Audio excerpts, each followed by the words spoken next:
지난 영상에서 10월에 읽은 책 19권을 소개했었는데요. 이번 영상에서는 최근에 읽은 책 10권 리뷰를 준비해봤습니다. 반응이 좋으면 10권 리뷰 시리즈로 계속 이어서 해볼게요. 첫 번째 책은 김희설 작가님의 우리의 정류장과 필사의 밤입니다. 책과 표지를 보면 필사 에세이 책인가 싶지만 소설책 맞습니다. 제목에 필사의 밤이 들어가는 이유는 이 책의 주인공이 매일 시를 읽고 필사를 하기 때문이에요. 주인공은 20대 초반까지 장래희망도 하고 싶은 것도 없는 사람이었습니다. 부모님이 공무원을 추천해서 대학교도 안 가고 공시를 준비했지만 3년을 떨어지고는 포기하죠. 그러다 20대 중반에 사실 자신도 좋아하는 게 있었다는 걸 깨닫습니다. 그게 바로 시였어요.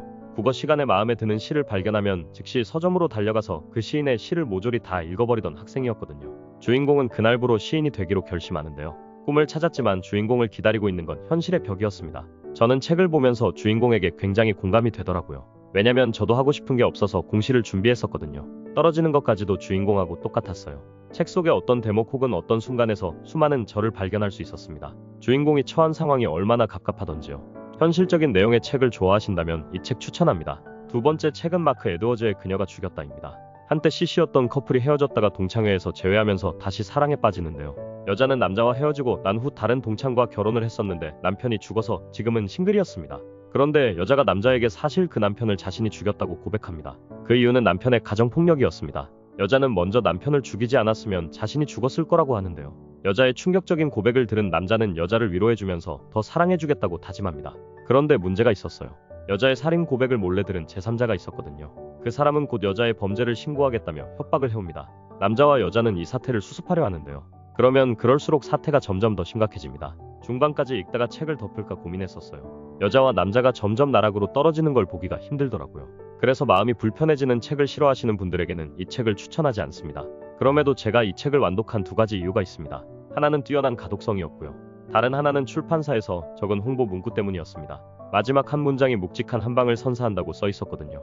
그게 뭔지 궁금하더라고요. 그래서 끝까지 다 읽었는데요. 마지막 문장이 별거 없이 끝났어요. 왜 이런 홍보 문구를 썼는지 너무 의아했습니다. 괜히 배신감을 느끼며 덮었던 책이었어요. 세 번째 책은 진양 작가님의 짝사랑 중입니다입니다.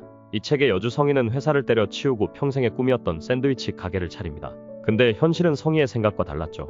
초보 사장인 성희에게는 하루하루가 버거웠습니다. 하루는 억지 부리는 진상 때문에 소란이었는데요. 어떤 남자 손님이 나타나 그 진상을 쫓아내줍니다. 매너 좋고 잘생긴 그 남자 손님에게 성희는 한눈에 반하게 됩니다. 그런데 그 남자 손님에겐 오래 만난 여자친구가 있었어요. 마음을 표현할 수도 없는 짝사랑이 시작된 거죠. 로맨스를 좋아하신다면 무조건 추천드리고 싶은 책이에요. 작가님의 로맨스 내공이 느껴지는 책이었거든요. 로맨스를 좋아하는 독자들이 좋아할 만한 요소가 다 들어있습니다. 네 번째 책은 세웅 작가님의 죽은 자의 블랙박스를 요청합니다입니다. 사람의 뇌 속에 블랙박스가 심어져서 의문사가 없어진다는 설정의 책입니다. 설정이 재밌어서 읽어본 신간 도서였는데요. 실망이 너무 컸습니다. 이거 이상한데?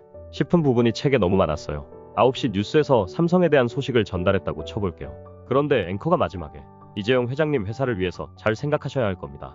이런 멘트를 마지막에 친다고 생각해보세요. 뉴스 앵커가 이러는 게 말이 되나요? 그런데 이런 개연성 없는 장면들이 많이 나옵니다. 이번 영상에서 소개하는 10권의 책 중 가장 실망스러웠던 책이었습니다. 다섯 번째 책은 김보영 작가님의 역병의 바다입니다. 해저 화산이 폭발하면서 깊은 곳에 있던 바닷물이 한 마을을 덮치는데요. 이 물을 뒤집어 쓴 마을 사람들이 머리가 빠지고 눈이 튀어나오는 등 외형이 괴물처럼 변해갑니다. 처음에 이 줄거리만 보고 좀비물인가 싶었는데요. 좀비랑은 전혀 다릅니다. 내면은 사람인데 외형만 괴물로 변해가거든요. 주인공은 영화 나는 전설이다 의 윌 스미스처럼 마을에 몇 안 되는 비감염자인데요. 비감염자의 시선에서 보게 되는 몰입감이 대단합니다. 다만 괴물에 대한 묘사가 꽤나 징그러워서 이런 걸 싫어하는 분들에게는 비추천이고요. 음습한 호러물을 좋아하시는 분들에게는 추천합니다. 여섯 번째 책은 박기복 작가님의 전지적 감시자 시점입니다. 커뮤니티 글이나 퍼다 나르던 기자가 인터뷰 특종을 잡게 되는 내용의 책인데요. 인터뷰 상대는 동급생 3명을 죽이고 자살한 전교 1등의 어머니였습니다. 표지에선 이 둘의 대결 구도를 중요하게 보여주는데요. 막상 책을 읽으면서는 대결 구도라고 느껴지지 않았어요.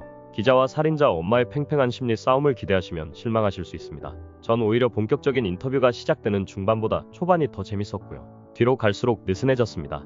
가독성은 굉장히 좋은 책이라 초반부터 집중이 잘 되는 책을 찾으시면 추천할 만한 책입니다. 일곱 번째 책은 이상민 작가님의 잠자는 숲속의 대리님입니다. 게임 회사에 다니는 평범한 회사원인 백현은 매일 밤 내용이 이어지는 꿈을 꾸는데요. 숲속에서 용사가 되어 드래곤을 무찌르는 꿈이었습니다. 그런데 정말 희한하게도 꿈속에서 고통이 현실처럼 느껴졌습니다. 꿈에서 드래곤에게 공격당하면 그 감각이 너무 생생했고요. 꿈에서 깬 후에도 공격당한 부위에 통증이 느껴지는 거예요. 그 때문에 백현은 꿈이지만 진짜 필사적으로 싸웁니다. 꿈에서 백현과 같이 싸우는 동료도 있는데요. 같은 회사에 다니는 선설아 대리입니다. 백현과 선대리는 현실에서는 인사만 하는 서먹서먹한 사이인데요. 왜 선대리가 자신의 꿈에 나와서 같이 싸우는지 백현은 이해할 수가 없었습니다. 선대리에게 꿈에 대해 물어보고 싶어도 미친 사람 취급을 당할까봐 말도 못 꺼내요. 그런데 하루는 7번째 드래곤을 상대로 같이 싸우다가 선대리가 왼쪽 손을 크게 다치는데요. 그날 아침 출근했더니 선대리가 왼쪽 손에 붕대를 감고 있었습니다. 백현은 이 꿈에 뭔가 있다고 생각하게 되죠. 꿈과 현실이 미묘하게 이어진다는 설정이 굉장히 재밌는 판타지 소설이었는데요. 이거 뭐야 하면서 이야기에 흠뻑 빠져 읽어나갔습니다. 순수 재미만 보면 이번 영상에서 소개하는 10권 중 1등이라고 해도 과언이 아닙니다. 판타지 요소가 섞인 책을 좋아하시면 이 책 꼭 읽어보세요. 8번째 책은 박서련 작가님의 마법소녀 은퇴합니다입니다. 우연치 않게 이 책도 앞선 책처럼 판타지 소설인데요.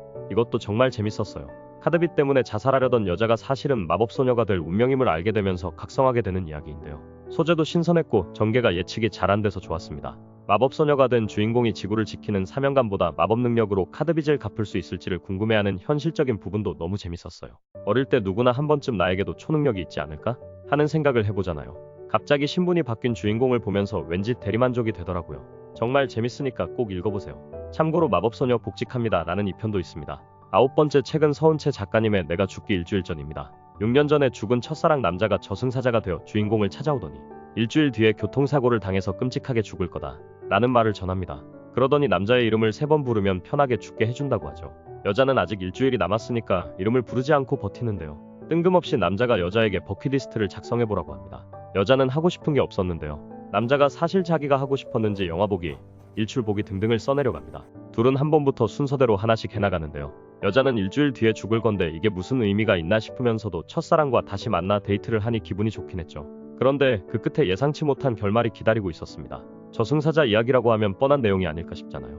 근데 생각지 못한 전개가 나와서 되게 좋았습니다. 유치하다는 분들도 있던데 전 읽기 편해서 좋더라고요. 난 책이 조금만 지루하면 못 읽겠더라 하는 분들에게 이 책을 강추드립니다. 10번째 책은 정지혜 작가님의 없는 사람들을 생각해입니다. 저는 무서운 걸 정말 못 보는데요. 이 책은 그런 저조차도 완독에 성공한 공포소설입니다. 장르를 굳이 나누면 공포소설일 뿐 분위기는 굉장히 쓸쓸하거든요. 이 책은 3편의 이야기가 있는 연작소설인데요. 전 첫 이야기가 가장 좋았습니다. 주인공의 반에 전학생이 오는데요. 그 전학생이 친구들에게 귀신을 부르는 강령술을 전파합니다. 여기에 관심이 생긴 주인공의 짝이 주인공에게 같이 강령술을 하자고 제안하는데요. 의도치 않게 강령술에 성공해버리면서 그것을 부르게 됩니다. 이게 3편 중 가장 무서우면서도 재밌었어요. 2번째와 3번째 이야기는 아쉽긴 했습니다만 연작소설에서만 느낄 수 있는 마무리는 좋았습니다. 밤에 봐도 괜찮을 정도의 공포소설이라서 무서운 게 땡길 때 보는 건 추천하지 않고요. 오늘 좀 쓸쓸하네 싶을 때 보시면 딱 좋은 책입니다. 여기까지 10권의 책을 살펴봤습니다. 베스트 3를 꼽으면 잠자는 숲속의 대리님, 마법소녀 은퇴합니다. 내가 죽기 일주일 전. 어쩌다 보니 3권 다 판타지 장르네요. 영상이 좋았다면 좋아요 꼭 눌러주세요. 다음 영상 제작에 큰 힘이 됩니다. 시청해주셔서 감사합니다.